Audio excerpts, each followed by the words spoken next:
Alors nous sommes aujourd'hui le dimanche 28 Tishri, nous sommes Daf Yud Aleph Shabbat, et nous sommes arrivés déjà donc à la ligne 17 à peu près.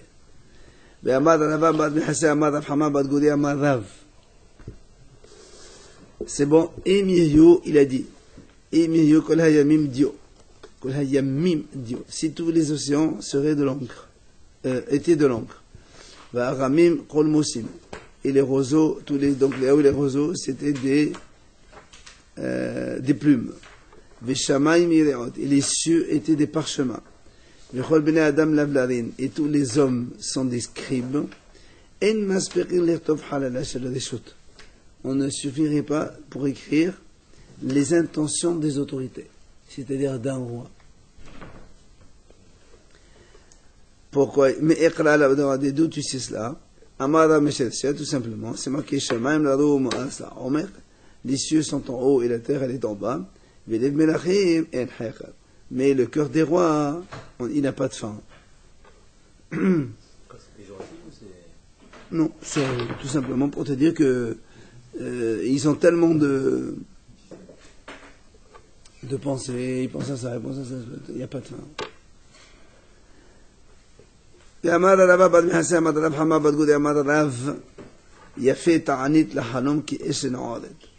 jeune c'est fait pour un rêve comme le feu pour les brindilles. Et ça c'est bon uniquement le jour même. C'est-à-dire le jour même où un homme fait un mauvais rêve, s'il jeûne, c'est très bien. Mais pas repousser. Et Rabbi Yosef a dit même le Shabbat. C'est-à-dire que si quelqu'un fait un mauvais rêve le vendredi soir, il peut jeûner le Shabbat si vraiment il est tourmenté par cela. Rabbi Yoshua Badé de Ravedi.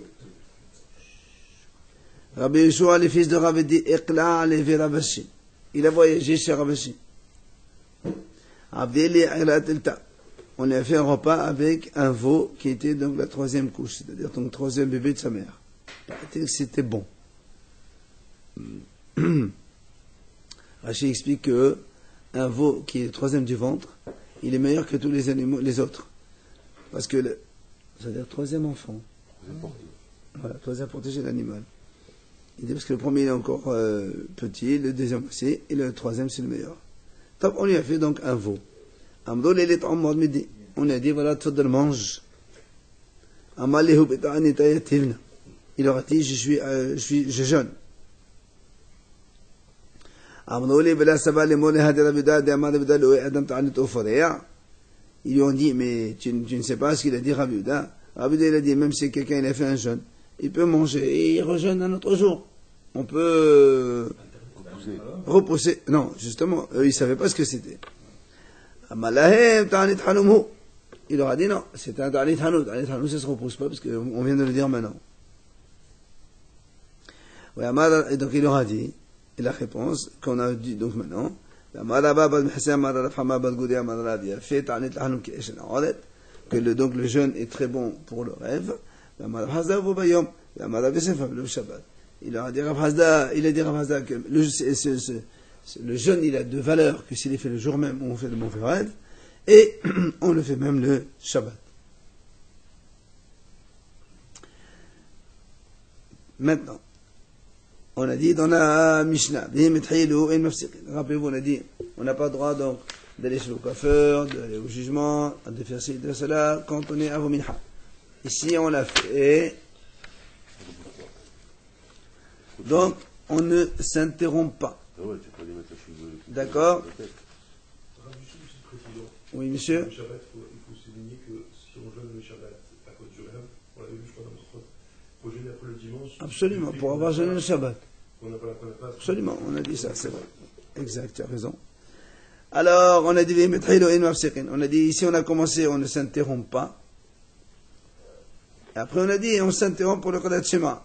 On a dit, Hatan ali risha. En mafsiqin. Parce que nous on a dit au début, regarde ce qu'on a dit. Tu la ramènes pas là-bas? Non, c'est pas moi. Comment tu l'as amené là-bas? Dans la mission, on a dit donc qu'on n'a pas le droit d'aller sur le coiffeur, de faire ci, de faire cela. Et on a dit, si on a commencé, on ne s'interrompt pas. Après, on a dit, on s'interrompt pour le schéma. Après, la mission a dit, et on ne s'interrompt pas pour la tefila. Alors, on dit, mais tu as déjà dit, on ne s'interrompt pas, déjà au début. Pourquoi tu répètes, on ne s'interrompt pas pour la tefila? On a dit qu'on s'interrompt pour le... On a dit qu'on s'interrompt pour le schéma. Mais avant, on a dit, si on a commencé, on ne s'interrompt pas. Pour tout. Donc, pour la tefila aussi. Alors, pourquoi tu répètes? C'est ce que la Gemara a dit.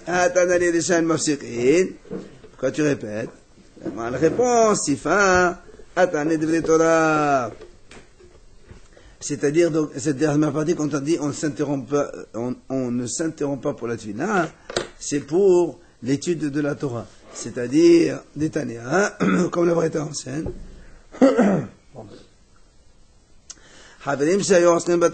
Donc, des amis qui étaient en train d'étudier la Torah, quand il arrive l'heure de Shema, ils doivent s'arrêter, ils doivent faire le Shema, parce que c'est une mission de la Torah.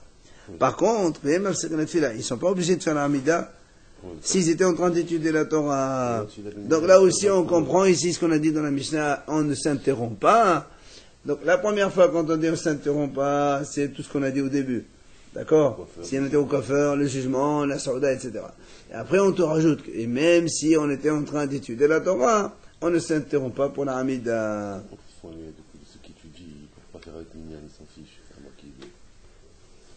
Amar Rabbi Yochanan, regarde. Lo shano la kiron Rabbi Shimon ben Yochai Havelav, shetodatan umanotat.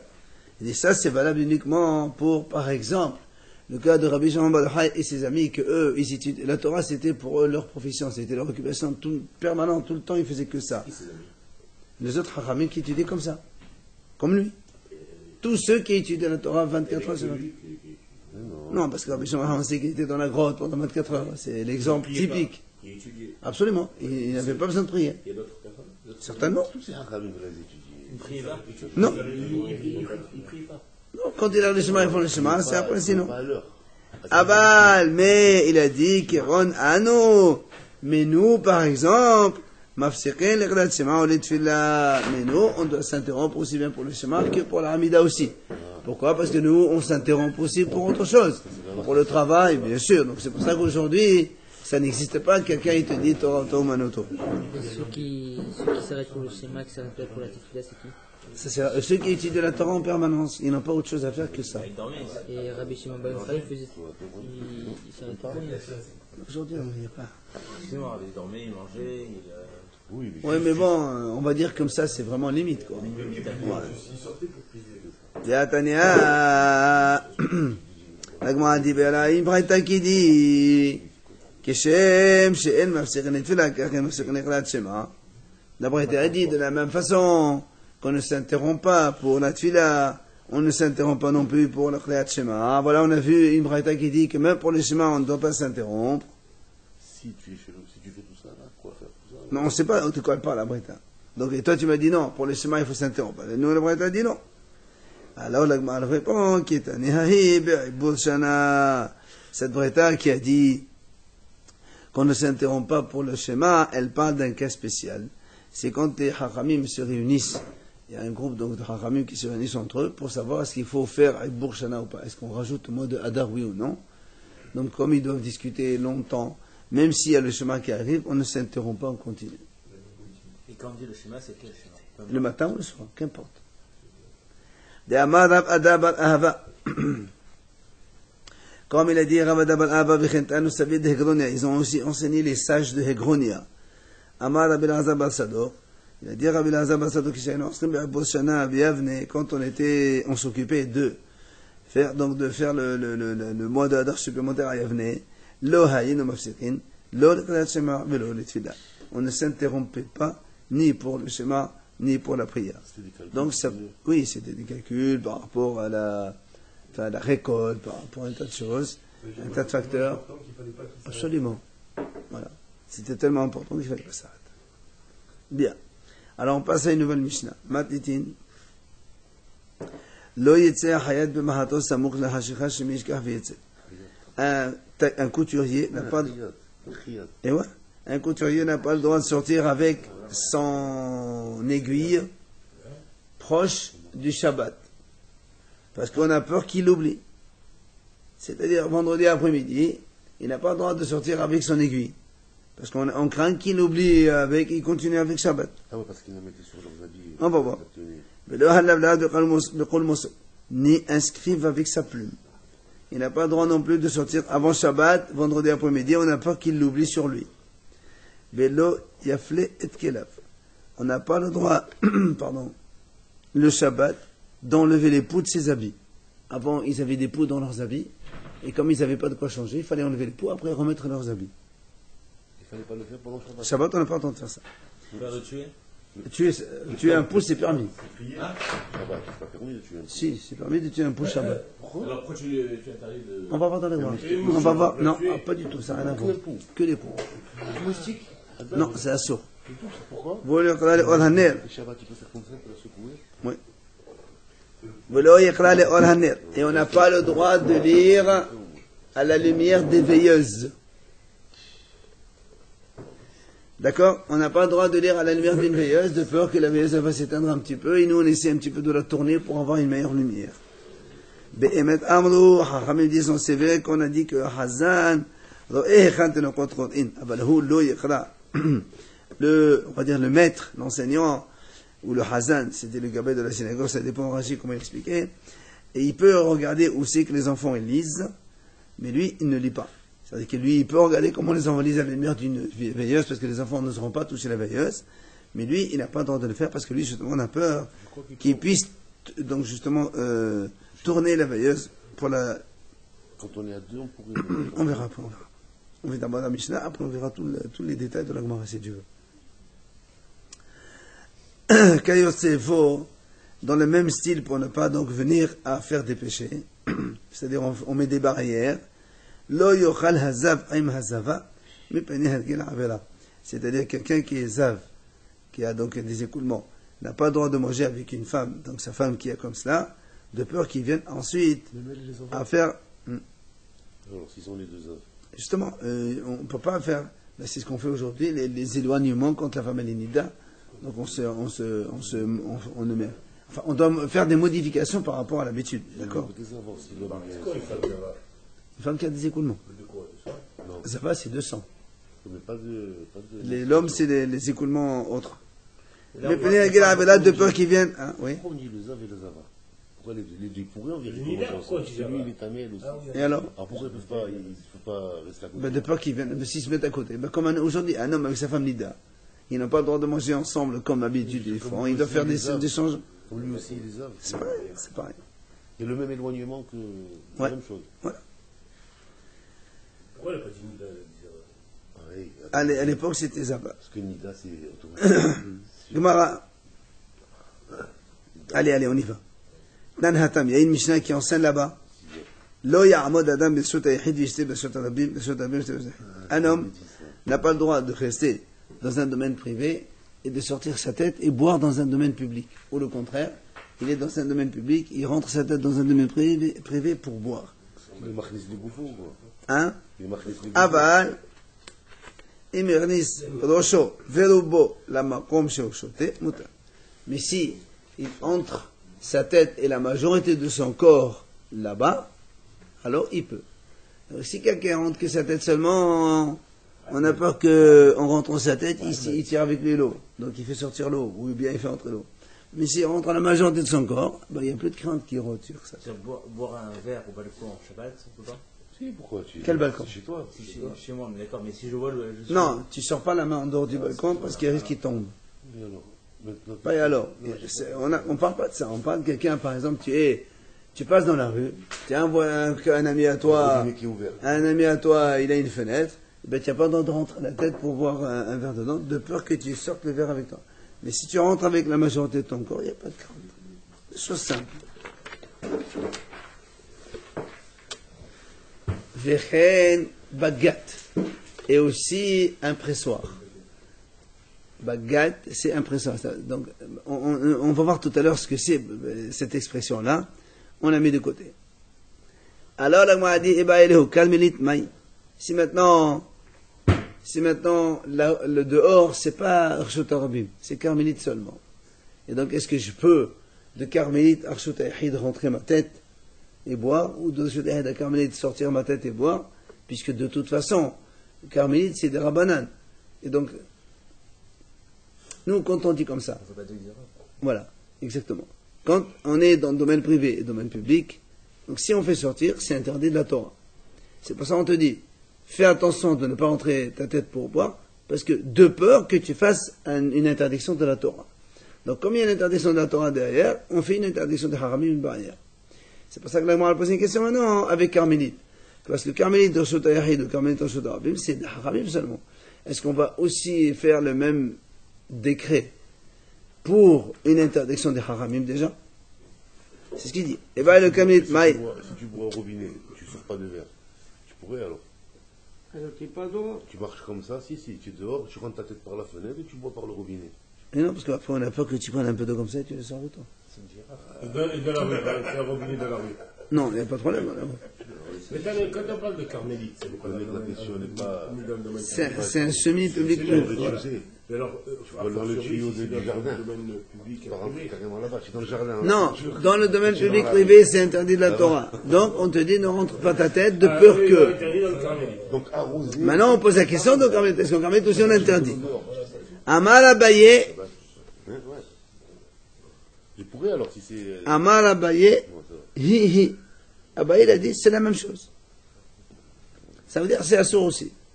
Même quand tu es dans une Carmélite, tu n'as pas le droit de rentrer ta tête dans un Sotarabim ou dans un Sotarahid pour boire.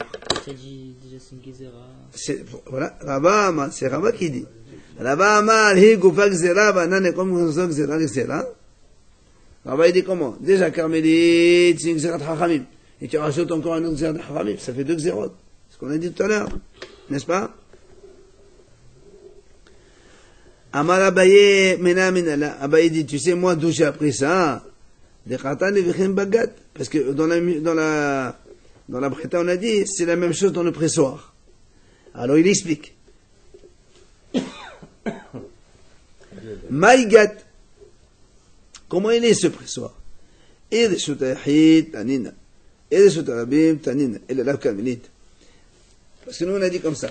On a dit, un homme donc ne rentre pas sa tête de Shotarabim vers Shotahid, ni Shotarabim vers Shotahid. Après on a dit, c'est la même chose dans le pressoir. C'est quoi ce statut de pressoir? Si le pressoir c'est un Shotahid, on en a parlé déjà. Si c'est un Shotarabim, on en a parlé déjà. Alors qu'est-ce que tu m'ajoutes dans le pressoir? Ça doit être que Carmélite. Et pourtant il y a marqué c'est et aussi dans le pressoir. Ah ben il a dit que tu vois bien que Carmélite aussi c'est interdit. Ça c'est comment la compréhension, comment Abaye l'a compris. Rava Amar, il vient Rava, il lui dit, monsieur, non, pas du tout. Quand on a dit Vechen Bagat, ça n'a rien à voir avec le fait de sortir ou pas sortir, les Inyan Maaser. C'est uniquement pour le Maaser. C'est-à-dire, est-ce que j'ai le droit de boire directement du pressoir sans prélever? Quelqu'un, il presse des raisins, il fait du vin. Il y a d'abord le pressoir. Après, ça descend dans une cuve en bas. On sait qu'on peut. Et après, on remplit dans les bouteilles. Non, on parle plus de Shabbat. Là. On sait qu'on peut. Le marasser, tu dois être marasser. Surtout quand tu vas faire rentrer chez toi. Non, mais pour le vin. aussi. Non, Tu non, peux monsieur. plus. Le vin, il est déjà chez toi. Non. Où est le pressoir? Il est où le pressoir? Si dans un Carmélite, il est. Non. Ça peut être un pressoir. Non. Ça peut être un pressoir pour tout le monde. Un pressoir, comment on appelle ça? Ça n'existe pas. Avant, chacun il avait son pressoir à la maison. Donc c'est pour ça il dit, Vechen Bagat, quand on a dit Bagat dans le pressoir, on ne parle pas du tout de Carmélite, ni rien du tout. C'est après, on ne parle plus de cas. On parle que de Marasser. Ça veut dire quelqu'un qui a, il est en train de presser du raisin, une semaine, on parle pas de Shabbat, ça n'a rien à voir avec Shabbat maintenant, il parle de Marasser. D'accord? Hein? Il doit prélever ou pas? On va voir ça pourquoi, 2 secondes. Hein? Oui, non, prélever. Justement, c'est pour ça qu'il lui dit, étant donné,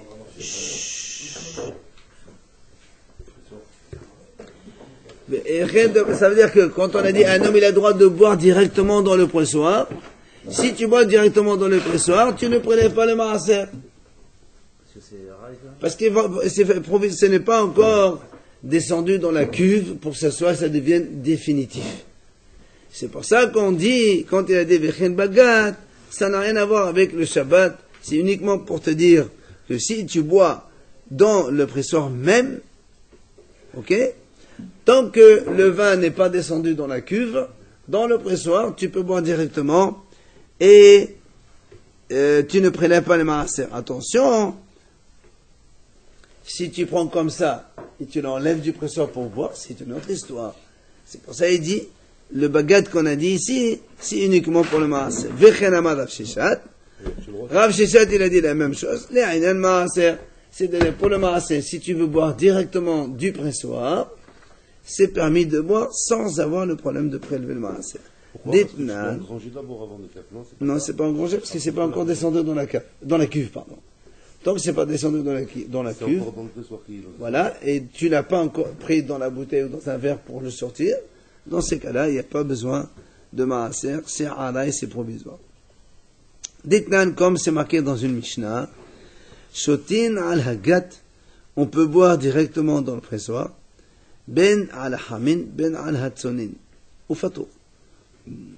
Que ce soit avec de l'eau, que tu puisses, on mélange, couper le vin avec de l'eau chaude ou avec de l'eau froide, c'est pareil, au pato, et c'est pato de maaser, d'ivré Rabbi Meir, c'est Rabbi Meir qui dit ça. C'est de couper, ça y est. Pourquoi on peut dire Rabbi, hein? Non, même si je le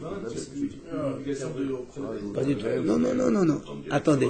On va voir d'abord les avis différents dans la Mishnah.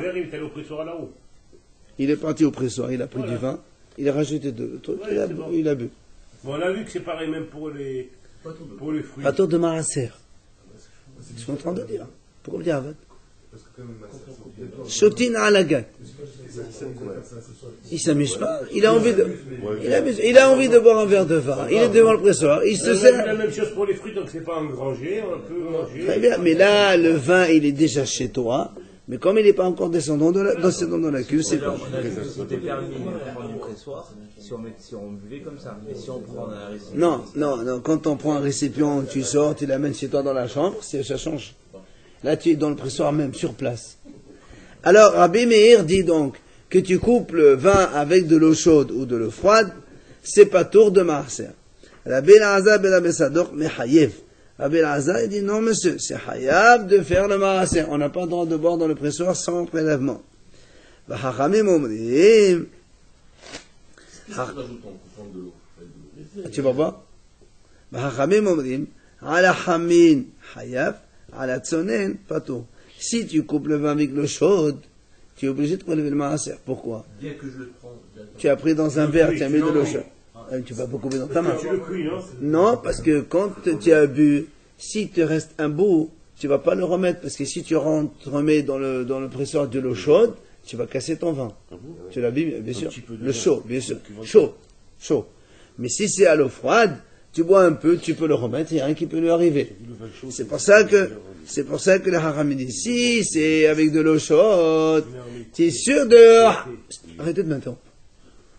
Si c'est de l'eau chaude, c'est sûr que tu es haïf de prélever le maaser, parce que cette bouteille, ce verre que tu as sorti, tu ne vas plus le remettre dans le pressoir. Donc avant de boire, tu es obligé de prélever le maaser.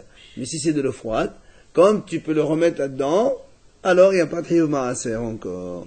Voilà donc la Mishnah avec le détail. Quoi qu'il en soit, donc ici on a mahlok entre Abaye et Rava. Abaye il a dit quand c'est carmélite, on fait xéra aussi. Et Rava il a dit non, puisque c'est une xéra, on ne rajoute pas une autre xéra derrière tout ça.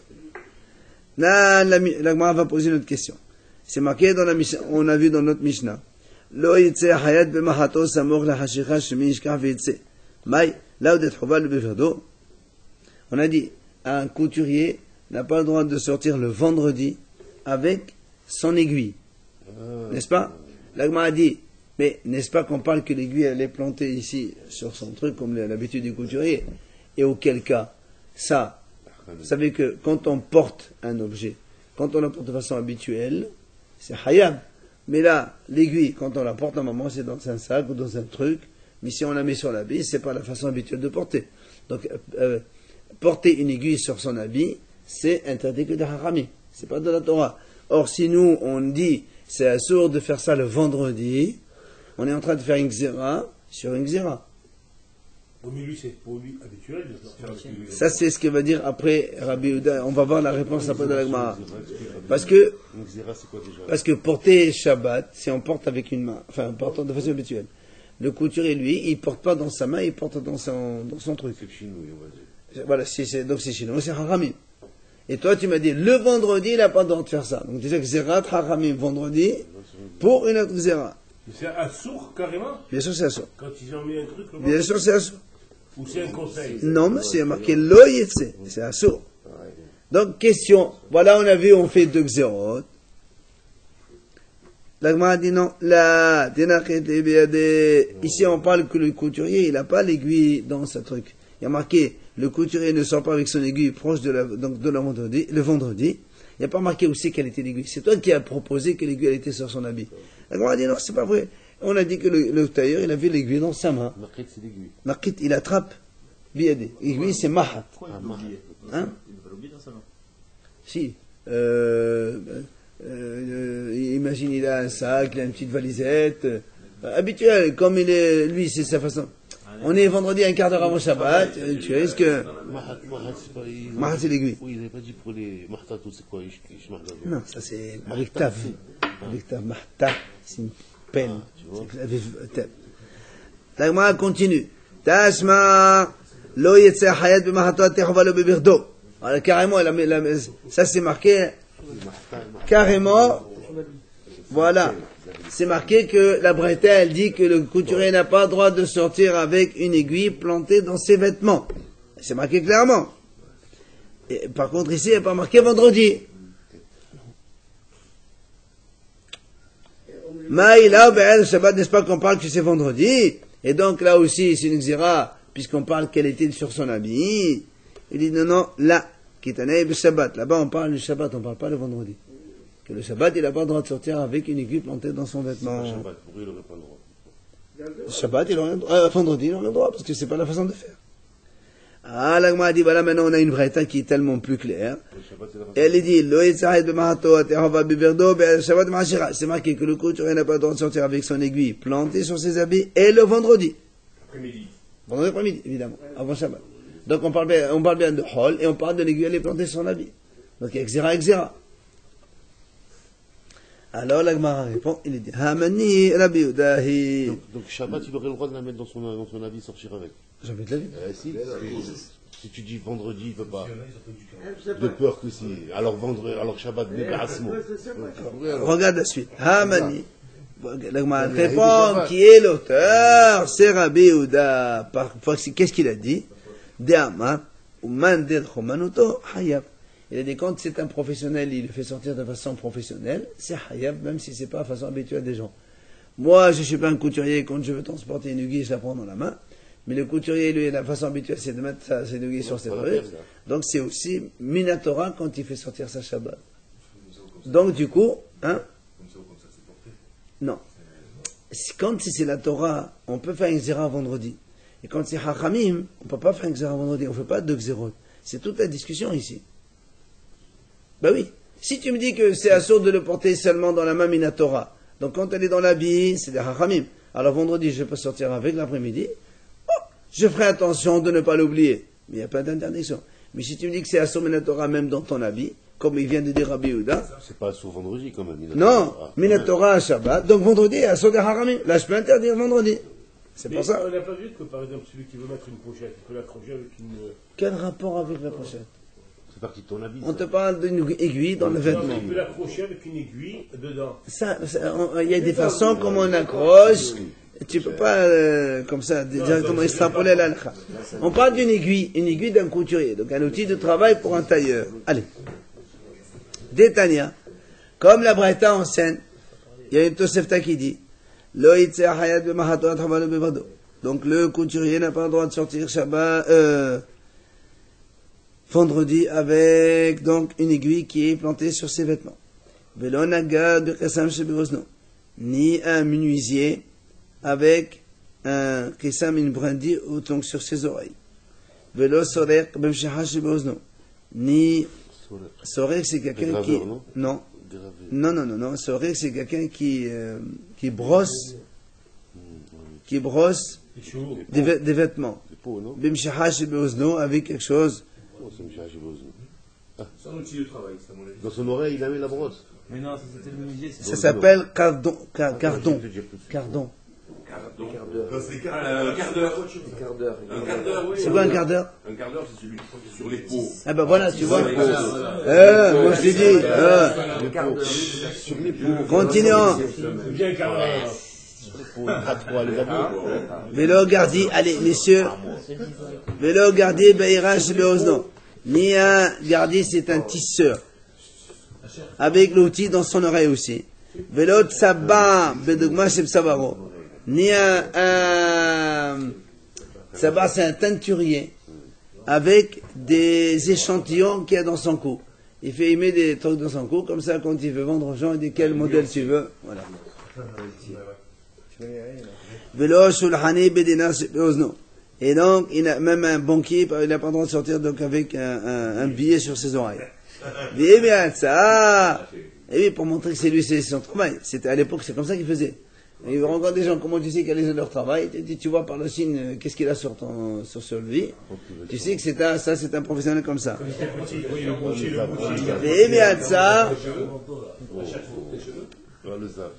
Pato la balasso, devenez l'abîmer. Donc Rabbi Meir dit c'est assour. Par contre, Rabbi Dormer, on m'a dit le romanot au hayab, ou ça qu'on a d'un pato. Rabbi Meir lui, Rabbi Uda, pardon, il dit, quand c'est un professionnel, il fait sortir ça donc de façon professionnelle, il est hayab. Donc tout cela, selon Rabbi Uda, il est hayab. Donc on rentre dans le même sujet que nous, qui est donc le couturier avec son aiguille plantée sur son habit. Allez. Tanehada.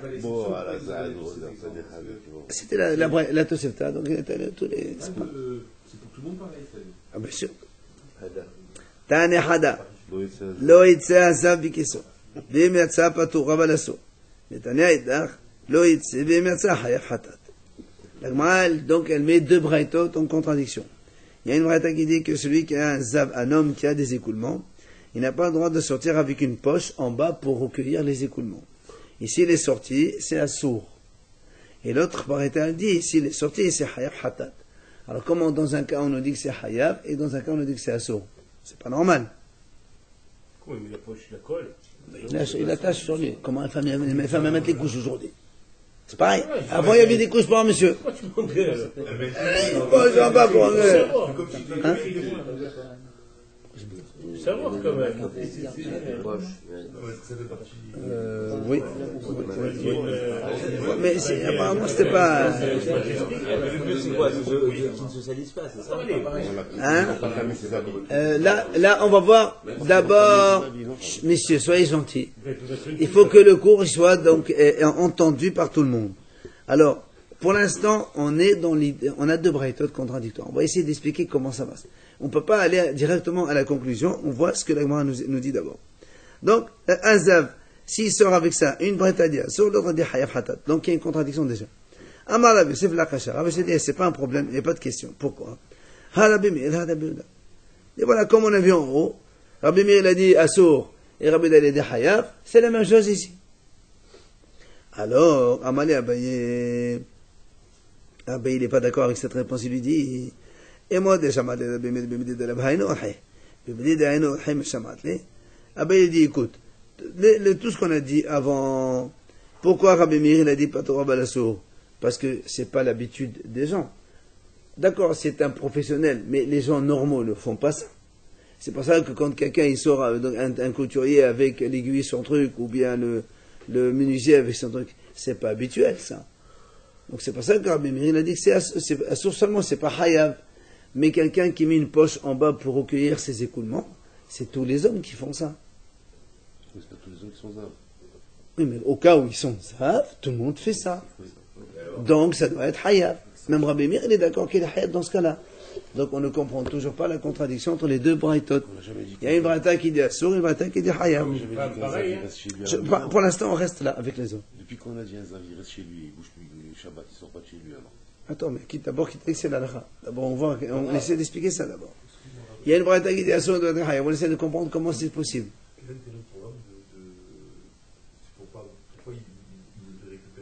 Je vais te dire, la Gemara va nous expliquer dans un petit moment, t'inquiète pas. 2 secondes. Messieurs, ne soyez pas impatients. Pour l'instant, on a donc donné une réponse et Abaye a repoussé la réponse. Parce que la Gemara, voilà, Baï, il appuie. Parce que si tu dis pas ça, alors parce qu'il dit, dans ces cas-là, si tu dis pas que Rabbi Meir, il est d'accord dans ce cas-là, quelque chose qui est habituel, d'accord, tout le monde est d'accord que c'est Hayab. Il dit, regarde, imagine, alors dans ces cas-là, il dit, imagine quelqu'un, il a fait un trou dans du bois, Shabbat. Ah, c'est pas un menuisier. Alors tu vas me dire, ah, comme c'est pas un menuisier, alors c'est pas tôt. C'est pas possible, c'est Hayab comme tout le monde. D'accord? Donc, on est toujours avec cette contradiction entre les deux moyens. Et là, Rabamnouna, la Kacha. Rabamnouna, il essaie de répondre. Il dit, c'est pas un problème. Quoi? Kan bezav ba'al sheter eyot, kan bezav ba'al shalosh eyot. Dans un cas, c'est un zav qui a vu 2 fois. Alors, vous vous rappelez avant? Oui.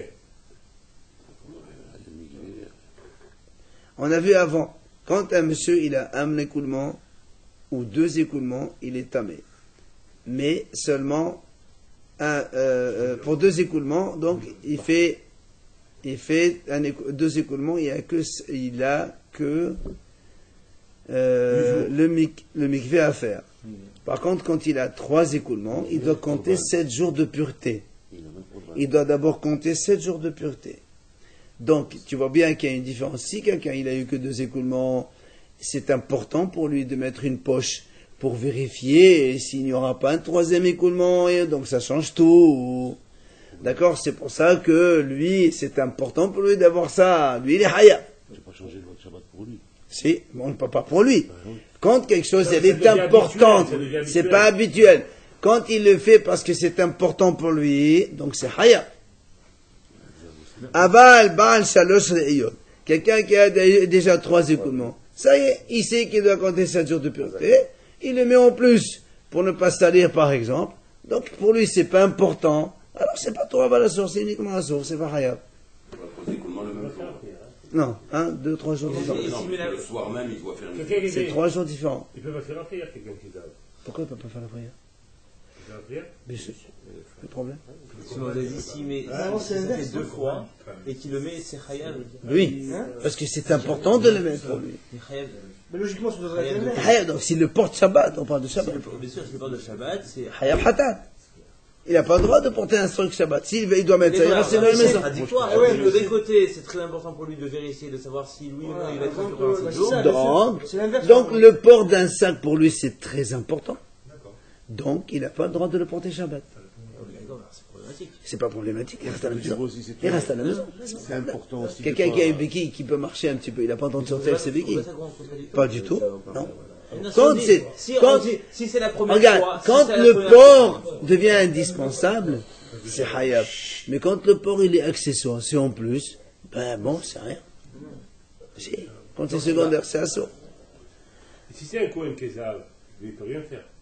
Il ne peut pas travailler au Betamida. C'est C'est important pour tout le monde, le premier jour, le deuxième jour, de ne pas salir, de ne pas entamer ses habits, tout ça. Là, il est déjà tamé. Mais ses habits. Il est déjà tamé. Les habits qui portent, ils sont tamés comme lui. Alors, la Gemara continue. C'est la question, ça ne s'arrête pas là. Maïsna Zaba, c'était des Hayab de l'Evdeka.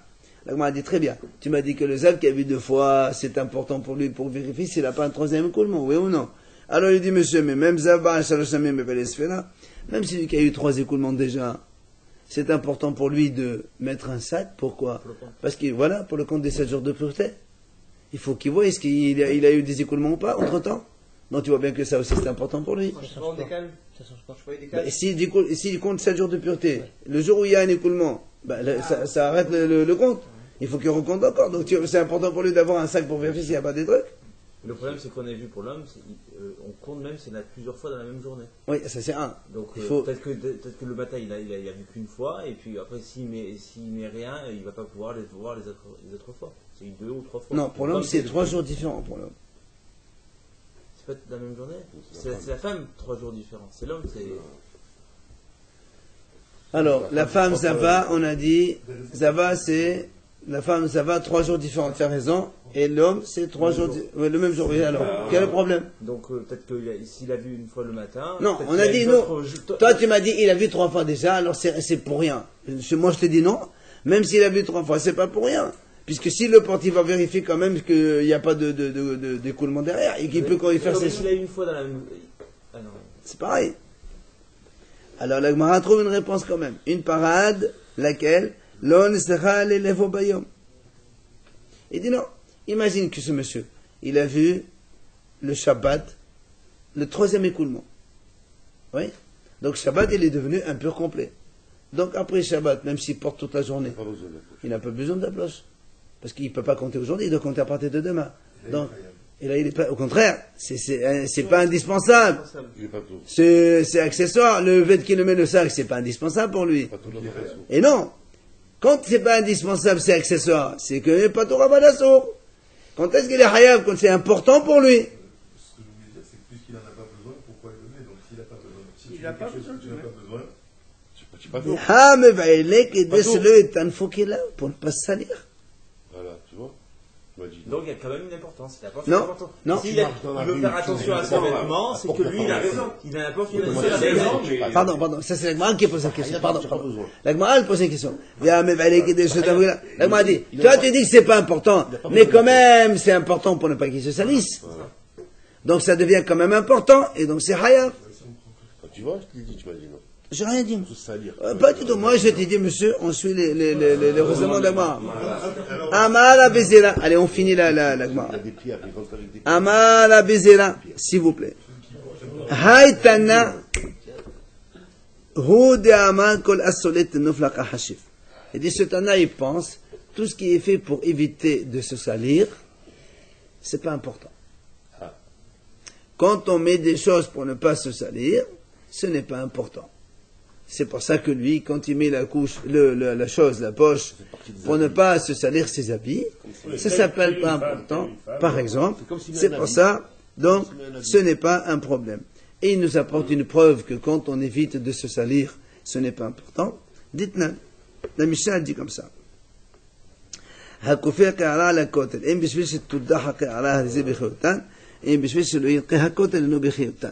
Alors, nous savons que les fruits, à l'époque, quand ça prenait l'impureté, ne peuvent prendre l'impureté que seulement ils ont été au contact de l'eau une fois. Oui ou non? Et rappelez-vous, on a dit que l'eau, elle doit être en contact de ces aliments-là, on va dire de façon consciente pour nous. On sait qu'il y avait de l'eau. Mais si l'eau, elle est venue alors qu'on n'en veut pas, ça ne marche pas. Si la rosée, c'est tout ça. La rosée, tout le monde en veut. Mais quand quelqu'un il t'a jeté de l'eau sur des fruits, par exemple. Mais quand on rince des fruits, on sait qu'il y a eu de l'eau. Non, mais là, je parle pas de rincer. Tu as mis un cachot de fruits dans la rue, dans ton jardin. Le matin, il y a eu de la rosée. Ben, c'est normal que ça devient apte à prendre l'impureté. Voilà. Tout le monde aime la rosée. Maintenant, si quelqu'un il te jette un jet d'eau par le truc, et il te boit de l'eau sur tes fruits, ben, ça prend pas l'impureté. Donc, des fruits qu'on achète. Non, aujourd'hui, ne parle pas d'aujourd'hui. Donc la Mishnah dit là-bas, quelqu'un, il voit, il y a de l'eau, il pleut sur le mur. Qu'est-ce qu'il fait lui? Il prend c'est plutôt une bassine, et il la retourne contre un mur. Alors il dit, si c'est pour que la bassine, elle soit rincée, dans cette eau-là. Alors, l'eau qui descend de la bassine, pour ensuite elle tombe sur les fruits, alors les fruits deviennent aptes à prendre l'impureté. Parce que toi, tu le voulais pour la bassine. Mais si tu mets là-bas la bassine pour ne pas que le mur se salisse avec la pluie, dans ces cas-là, l'eau qui tombe après, elle ne rend pas les fruits, voilà, à prendre l'impureté. Donc tu vois bien que quand c'est fait pour éviter de se salir, ils ne sont pas importants. C'est la même chose que nous. D'accord? Quand on évite de se salir, c'est pas important. La Gemara lui dit, Midame, ça n'a rien à voir. Tu es en train de comparer deux choses qui n'ont rien à voir. Pourquoi? Hatam, la kaba il dit, comment tu me compares ce monsieur qui est en train de mettre la poche pour ne pas salir ses habits avec cette eau-là que monsieur il a mis une bassine pour ne pas que le mur se salisse. Le monsieur, quand il a mis la bassine sur le mur, il n'aime pas du tout cette eau-là, lui. Il ne veut pas que l'eau arrive. C'est pour ça qu'il a mis la bassine pour protéger le mur. Oui. Mais le monsieur qui a mis la poche, c'est pas qu'il ne veut pas mettre la poche, au contraire, la poche il a mis justement pour ne pas se salir. Il a mis une poche, il a besoin de cette poche. Le parallèle est complètement opposé. Si, le parallèle, on a fait entre le zav et la bassine, on a fait. Dans les deux cas, c'est le liquide qui nous dérange, que ce soit le zav ou que ce soit l'eau. On est d'accord? Très bien. Donc la poche ou la bassine, c'est la même chose. La bassine, tu l'as utilisée contre le mur. Pour ne pas salir le mur. Non, mais donc toi, l'eau du mur, tu ne les fais pas du tout. Mais le zav non plus. Pas du tout. Le zav, quand il a mis la poche, cette poche-là, il la veut. Il ne peut pas salir ses amis. Donc il la veut. On a dit que c'est au bout de 3 fois. Au bout de 3 fois. On a dit que non, monsieur. Non, monsieur. La poche du zav,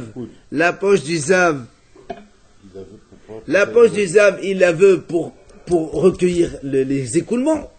Alors que toi, ta bassine, tu la veux pas pour recueillir l'eau, tu veux empêcher l'eau, c'est tout le contraire. On avait préparé le zav qu'il a vu 3 fois la même chose. Non. On sait qu'il les a vus, on sait qu'après c'est... Non, maintenant on est parti sur un autre domaine. On a déjà répondu à ça, on a posé la question, on t'a dit non monsieur. Ici, mais le problème c'est pour éviter de se salir. C'est ça, mais quand on a exclu le fait... Très bien, mais alors, nous on a dit éviter de se salir, c'est pas important. Et il t'a comparé avec cette histoire de mur. Alors moi je lui ai dit, monsieur, ça n'a rien de comparable. Là-bas, tu n'aimes pas du tout l'eau. Ici, au contraire, tu aimes la poche pour recueillir. Là-bas, tu n'as pas mis la bassine pour recueillir l'eau. Au contraire, tu ne voulais pas que l'eau vienne. Et là, tu mets la poche pour recueillir l'eau. Il n'a pas besoin de la poche, le zav, là.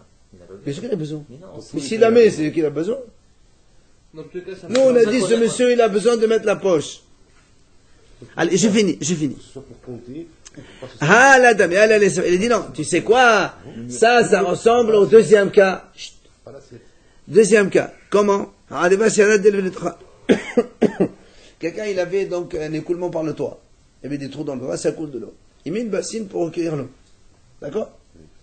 Alors la Mishnah dit là-bas.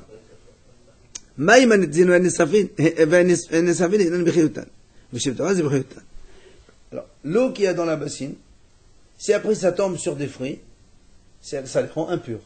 Parce que l'eau, tu voulais la recueillir dedans. Tu voulais pas l'eau. Mais elle est là. De toute façon, si tu aimes la bassine, je vous donne pour ne pas salir ta maison. Tu les as mis dedans. Mais imagine que la bassine déborde. Il y a de l'eau qui tombe de l'autre côté. Celle-là, si elle touche les fruits, elle ne les rend pas. C'est exactement la même chose que nous. D'accord? C'est la même chose exactement. Donc, quelque chose qui n'est pas... C'est pour ne pas salir.